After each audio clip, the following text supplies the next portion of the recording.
আমি ফাগুনৰ প্ৰথম বুধবাৰ আজি আমি আলি আই লৃগাং উদযাপন কৰিছো। অসমৰ শদিয়াৰ পৰা ধুবুৰীলৈকে মিচিং জনগোষ্ঠী সিঁচৰিত হৈ আছে। তাৰ লগতে শদিয়াৰ পৰা ধুবুৰীলৈ সিঁচৰিত হৈ থকা মিচিং জনগোষ্ঠীক ধন্যবাদ জনোৱাৰ লগতে অসমৰ ভূমিপুত্ৰ অন্যান্য জনগোষ্ঠীসকলকো আমাৰ ২ নং বৰঞ্চক গাঁৱৰ তৰফৰ পৰা ধন্যবাদ আৰু কৃতজ্ঞতা জনাইছো।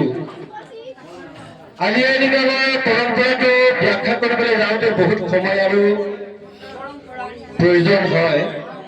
গতিকে আমি পৰম্পৰা ৰক্ষা কৰি মিচিং জাতিৰ যিমান বছৰ যিমান বয়সলৈকে জীয়াই থাকিব তাৰ সিমানলৈকে আমি আলি আই লৃগাং উদযাপন কৰি যাম। আমি অনুভৱ কৰিছো যে আলি আই লৃগাং অকল খাদ্য সম্ভাৰ নহয়, আলি আই লৃগাং অকল নৃত্য গীত নহয়। আমাৰ মিচিঙৰ যিটো পৰম্পৰা, সেই পৰম্পৰাটো হ'ল আমাৰ মিচিং আদিৰ পৰা যেতিয়া নামি আহিছিলে, সেই আদিৰ পৰা নামি আহোঁতে আবুতানি নামৰ এগৰাকী ব্যক্তি আছিলে, আদিৰ মানুহজন। সেই তেখেতে খাদ্যৰ নাটনি হৈছিলে। সেই খাদ্যৰ নাটনিত বিভিন্ন ধৰণৰ কাৰুকাৰ্য কৰিছিলে, দেৱ দেৱীৰ পূজা অৰ্চনাও কৰিছিলে। তাৰ ভিতৰতে তেখেতে আলি আই লৃগাং নামৰ এটা উৎসৱ অনুভৱ কৰিলে। আমি আলি আই লৃগাং উৎসৱটো পালন কৰিব লাগিব।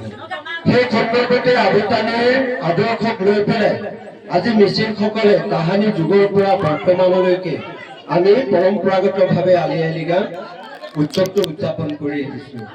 গতিকে সেই আলি আই লৃগাং উৎসৱটো আমি ২ নং বৰঞ্চক মাজুলীৰ হৈ উদযাপন কৰিছো। গতিকে আমি সমূহ অসমবাসী ৰাইজক আমি ধন্যবাদ আৰু কৃতজ্ঞতা জনাইছো। আমাৰ মিচিং জনগোষ্ঠীৰ লগত সহযোগ কৰক। মিচিং সম্প্ৰদায়ৰ ভূমিপুত্ৰৰ লগত আমি ভূমিপুত্ৰ, এই ভূমিপুত্ৰৰ লগত সহযোগ কৰক।